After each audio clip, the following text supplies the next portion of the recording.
नमस्कार, news अनकटच्या Pune highlight या बातमीपत्रात मी गुरुराज आपलं स्वागत करतो। बातमीपत्राला सुरुवात करण्याआधी नजर टाकूयात महत्त्वाच्या हेडलाईन्सवर। शरद पवारांचे मित्र श्रीनिवास पाटील यांनी अजित पवारांची भेट घेतल्याने आघाडीची चर्चा।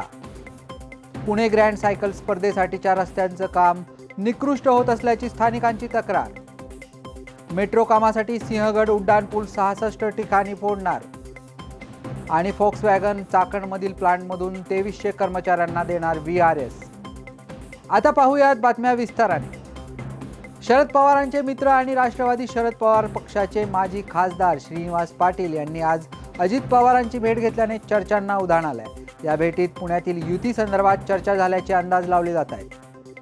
तब्बल 118 कोटी खर्चून बनवलेला सिंहगड रस्त्यावरील उड्डाणपूल आता मेट्रोच्या कामासाठी 66 ठिकाणी फोडला जाणार आहे। त्यासाठी 26 कोटी रुपये खर्च येणार असून कामादरम्यान पुणेकरांना पुन्हा एकदा वाहतूक कोंडीचा सामना करावा लागणार आहे। पूल आणि मेट्रोसाठी एकत्रित परवानगी न घेता स्वतंत्रपणे परवानग्या देण्यात आल्याने ही वेळ अडवली असल्याचं सांगण्यात आलं आहे। IT सेक्टरनंतर पुण्याच्या ऑटोमोबाईल निर्मिती सेक्टरमध्ये मोठी खळबळ उडाली आहे। जगप्रसिद्ध कार निर्माती कंपनी फोक्सवॅगन आपल्या चाकणमधील प्लांटमधून 2300 कर्मचाऱ्यांना VRS देऊन घरी पाठवणार असून ही स्वेच्छानिवृत्ती योजना महाराष्ट्रातील फोक्सवॅगन ग्रुपच्या दोन्ही प्लांटमध्ये लागू करण्यात येणार असल्याची माहिती मिळते।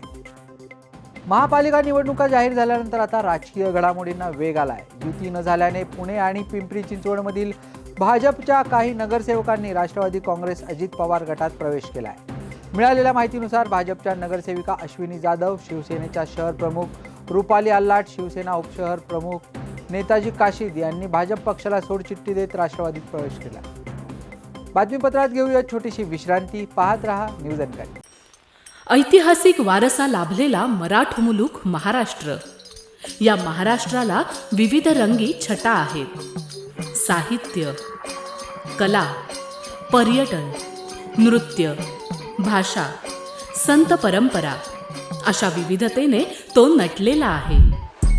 हीच गौरवशाली विविधता जपत स्वरंग मराठी केवळ महाराष्ट्राच्या सांस्कृतिक संहितेपुरते मर्यादित न राहता समकालीन नवकल्पनांवर आधारित कार्यक्रमांद्वारे मराठी मनोरंजन विश्वात स्वतःची एक अनोखी जागा निर्माण करत आहेत।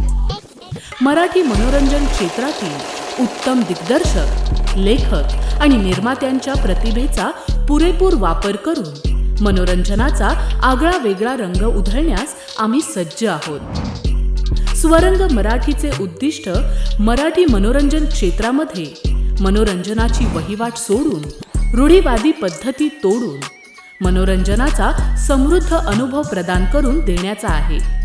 म्हणूनच यात विविध पद्धतीचे मनोरंजक आणि माहितीपूर्ण कार्यक्रम स्वरंग मराठीवर बघता येतील।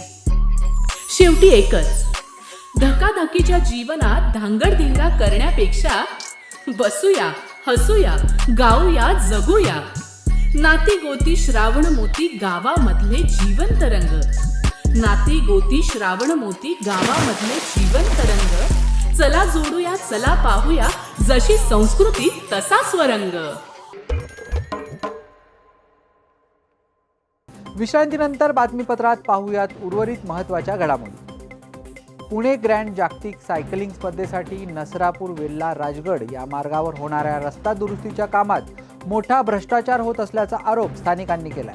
स्पर्धेसाठी या ठिकाणी होणाऱ्या रस्त्यांचं काम निकृष्ट दर्जाचं होत असल्याची माहिती येथील नागरिकांनी दिली आहे। लोणावळा रेल्वे स्थानकावरील यार्ड रिमोल्डिंग लाईनच्या विस्तारीकरणाचे काम पूर्ण झाल्यामुळे या मार्गावरून धावणाऱ्या रेल्वे गाड्यांना लोणावळा रेल्वे स्थानकावर जास्त वेळ थांबण्याची गरज लागणार नाही। त्यामुळे मुंबई पुणे प्रवासाच्या वेळेत ही बचत होणार आहे। दौंड शहरातून जाणाऱ्या सांगली मनमाड मार्गावरील उड्डाणपुलावर ऊस वाहतूक करणाऱ्या ट्रॅक्टरच्या ट्रॉलीचे चाक निकळल्याने ट्रॉली रस्त्यावर पलटी झाली। क्षमतेपेक्षा जास्त ऊस भरल्याने हा अपघात झाला असून अपघातात सुदैवाने कोणतीही जीवितहानी झालेली नाही। इंदापूर उपजिल्हा रुग्णालयातील डायलिसिस विभागात जाण्यासाठीची लिफ्ट महिनाभरापासून बंद अवस्थेत असल्याने रुग्णांचे हाल होत असल्याचं पाहायला मिळतंय। वृद्ध आणि रुग्णांना पायऱ्यावरून ये-जा करावी लागत असल्याने रुग्णांच्या त्रासात भर पडली असून लिफ्ट बंद असल्याबाबत रुग्णांकडून तीव्र नाराजी व्यक्त केली जाते। या बातमीसह वेळ झाली पुणे हायलाइटमध्ये इथेच थांबण्याची। पाहत रहा न्यूज अनकट।